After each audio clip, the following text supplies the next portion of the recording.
लोगों के यहाँ झाड़ू पोछा कर करके अपना अपने बेटे का पेट भरती। एक दिन क्या हुआ, धीरे धीरे वो बेटा बड़ा हुआ।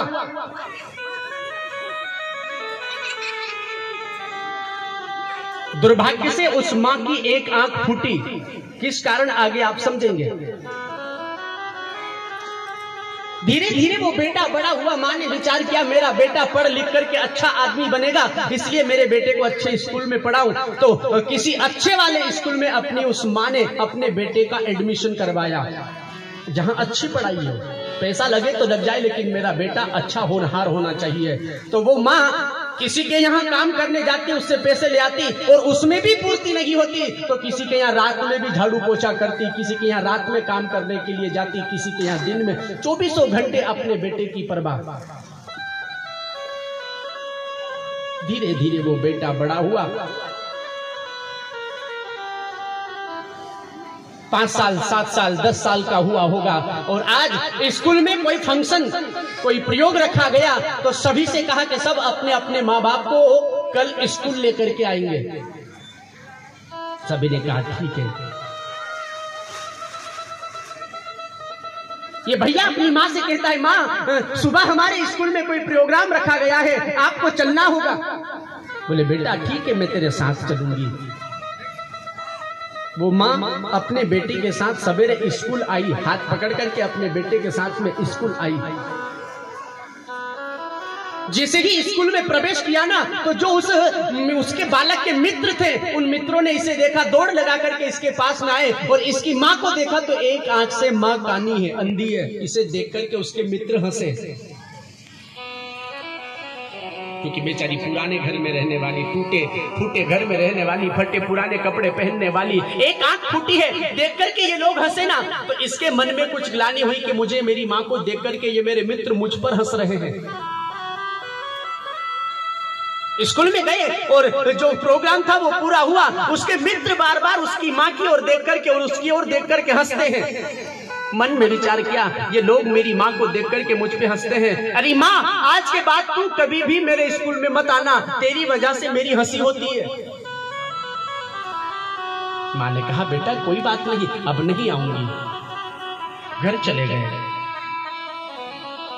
माँ ने मेहनत मजदूरी कर करके अपने बेटे को इतना लिखाया पढ़ाया, इतना पढ़ा लिया कि बेटे की नौकरी लग गई, विवाह हो गया, श्रीमती जी आ गई। बेटे ने विचार किया अब यहाँ तो मेरा काम नहीं चलेगा, कहीं बड़ी जगह जाकर के मैं नौकरी करूं। तो भैया विदेश चला गया, वहां अपनी पत्नी के साथ में रहकर के नौकरी करता, कामकाज करता। भगवान की कृपा से उसके घर एक बेटा एक बेटी का जन्म हुआ। माँ अपने घर में अपने गांव में रहती है, मेहनत मजदूरी कर करके अपना पेट भर रही है, और बेटा विदेश में आनंद से रह रहा है, बड़े से मकान में अपनी पत्नी के साथ, अपने बेटा बेटी के साथ में बास कर रहा है, और माँ अपने ही गांव में टूटी टपरिया में बास कर रही है। एक दिन माँ ने मन में विचार किया मेरे बेटे की उम्र 20 साल की हो गई है, अब मुझे जाना चाहिए। देखो तो सही मेरा बेटा कहाँ है, उससे मिलकर के तो आ जाऊं, मुझे मेरे बेटे की याद आ रही है, तो मेरे बेटे से मिलने के लिए जाऊं। तो पता पूछते पूछते मैया पहुंच गई बेटे के घर।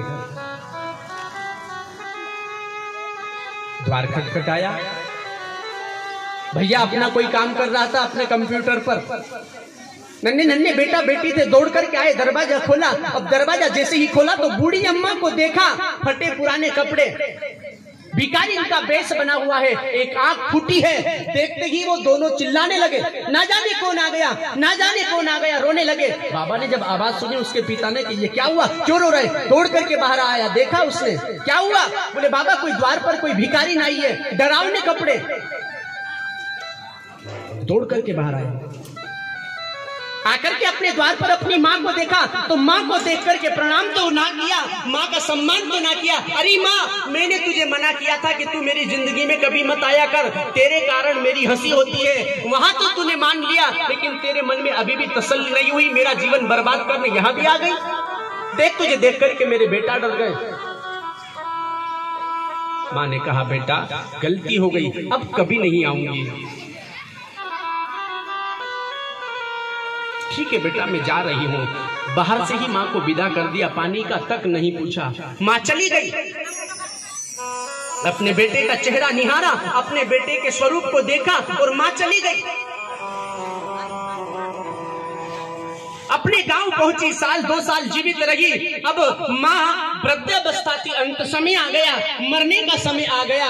अब रहा नहीं जाता, मन में विचार किया अब मुझे जाना है, मेरा बेटा हो ना हो कभी आएगा, तो क्यों ना एक पत्र उसके लिए लिख दूं। तो एक पत्र लिख दिया, सारी बात पत्र में लिख दी और गांव के पटेल को बुला करके पत्र दे दिया, मेरा बेटा आए ना तो उसे ये पत्र दे देना। समय हुआ, धीरे धीरे समय बीतता गया, मैया का अंत हो गया, स्वर्गवास हो गया, माँ मर गई। गांव वालों ने फोन लगाया, बेटा तेरी माँ मर गई है, आ जाना। बोले आने में मुझे 2 दिन लगेंगे, आप ऐसा करो मेरी माँ का अंतिम संस्कार आप सभी लोग कर दो और बाकी मैं आकर के सम्मिलित हो जाऊंगा।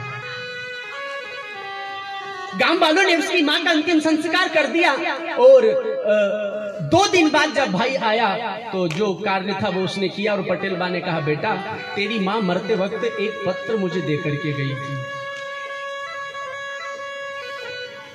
पटेल जी ने वो पत्र हाथ में दिया। बेटे ने पत्र खोला, पत्र को खोल करके पढ़ा तो उसमें लिखा था, बेटा मैं तेरी जिंदगी में कभी नहीं आती और बेटा मेरी आंख फूटी हुई देख करके तेरे मित्र तेरे बच्चे डर गए, तुझे पता है ये आंख कैसे फूटी? माँ ने नीचे लिखा है, बेटा तू जब पैदा हुआ था एक आंख से अंधा हुआ था, अंधा हुआ, मैंने डॉक्टरों को दिखाया तो डॉक्टरों ने कहा कि इसलिए एक आंख जो है खराब है, यदि कोई दूसरा व्यक्ति अपनी आंख दे देगा तो ये अपनी आंख से देख सकता है, अन्यथा इसका जीवन बर्बाद है। तो बेटा मैंने मेरी एक आंख निकलवा करके तुझे लगवा दी थी।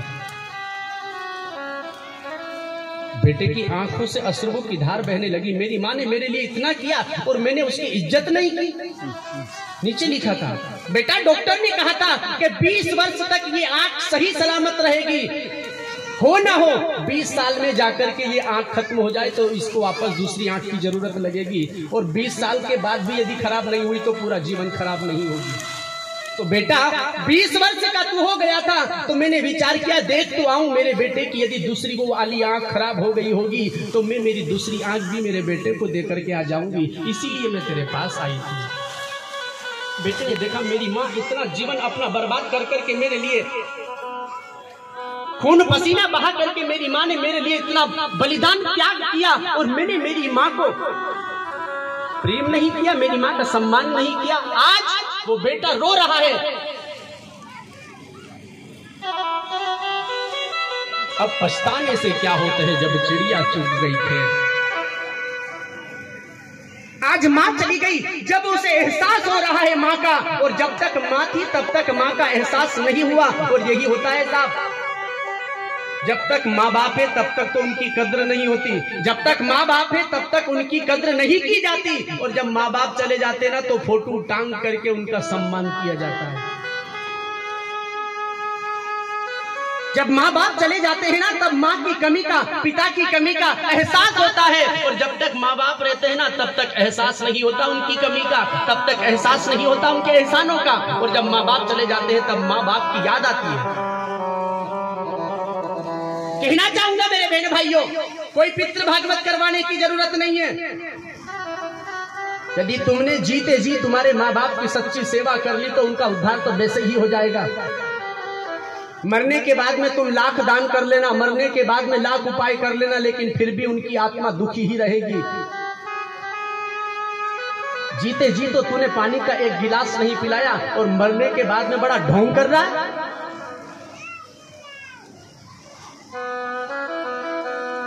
मेरे बहन भाइयों, माँ की ममता, पिता का प्यार जीवन में कभी दोबारा नहीं मिलता। पत्नी का प्यार मिल जाएगा, बेटे का प्यार मिल जाएगा, औरों का प्यार मिल जाएगा, लेकिन माँ का प्यार और पिता का प्यार जीवन में प्राणी को दोबारा कभी नहीं मिल सकता है। हर एक रिश्ता दोबारा जुड़ सकता है, लेकिन माँ का और पिता का प्यार जीवन में दोबारा। तुम्हारी जिंदगी में खुशियां तमाम आए, खिलती बहारों पर बस माँ का नाम आए। कोई यदि तुमसे पूछे प्रेम की परिभाषा तो होठों पर तुम्हारे सिर्फ माँ का नाम आए। क्योंकि माँ से बढ़कर के दुनिया में ऐसा कोई रिश्ता नहीं है जो किसी से प्रेम कर सकता है। चाहे वो पति पत्नी का हो, चाहे वो प्रेमी प्रेमिका का हो, चाहे वो कोई सा रिश्ता हो, ऐसा कोई रिश्ता नहीं है जो माँ से बढ़कर के किसी और से प्रेम कर सकता है। माँ जितना प्रेम अपने बेटे से करती है उससे ज्यादा प्रेम जीवन में कोई किसी से नहीं कर सकता था। माँ होती है। माँ की दुआ कभी खाली नहीं जाती। माँ ने यदि दुआ दे दी ना, बेटा तेरा भला हो, तो भगवान की ताकत नहीं है कि बुरा कर दे। और माँ ने यदि कह दिया कि तेरा नाश जाए, तो भगवान की ताकत नहीं है कि तुम्हारे घर झोली भर दे। क्योंकि माँ ने रोकर के बद्दुआ दी है। माँ की दुआ कभी खाली नहीं जाती, ये भगवान से भी टाली नहीं जाती। 4 बच्चों को मेहनत मजदूरी कर करके पाल लेती है एक माँ। 4 बच्चे हैं ना, उनको मेहनत मजदूरी कर करके लिखा लेगी, पढ़ा लेगी, होनहार बना लेगी। 4 बच्चों को मेहनत मजदूरी कर करके पाल लेती है एक माँ, लेकिन उन 4 बच्चों से एक माँ पाली नहीं जाती। 4 बेटे हैं ना, तो चारों ने अलग अलग साल बांट लिया। 1 साल तेरे पास रहेगी, 1 साल मेरे पास रहेगी, 1 साल मेरे पास रहेगी। अरे निर्लज्जो, माँ बाप के द्वारा दी गई जमीन बांट ली, माँ बाप के द्वारा दिया गया धन बांट लिया, माँ बाप के द्वारा दिया गया घर बांट लिया। भला माँ बाप भी बांटने की चीज थी जो माँ बाप भी बांट लिया। बाप 1 साल मेरे पास रहेगा, माँ तेरे पास रहेगी, माँ 1 साल तेरे पास रहेगी, तो बाप मेरे पास रहेगा। ऐसा हो रहा है साहब। एक फिल्म है जिसका नाम है बागवान, अमिताभ बच्चन, हेमा मालिनी। अपने घर पर जाकर के ये फिल्म देखना, नहीं देखी हो तो। सच्चा यदि अपने माँ बाप से प्रेम करने वाला कोई बेटा होगा, कोई बेटी होगी, सच्चा यदि अपने माँ बाप से प्रेम करती हो, और यदि उस फिल्म को उसने देखा तो उसकी आंखों से अश्रु की धार बंद नहीं होगी। यदि वो सच्चा प्रेम अपने माँ बाप से करता है तो। ऐसा दृश्य दिखाया गया उस फिल्म के अंदर, बागवान पिक्चर, अमिताभ बच्चन, हेमा मालिनी। देखना कभी अपने परिवार के साथ में बैठकर।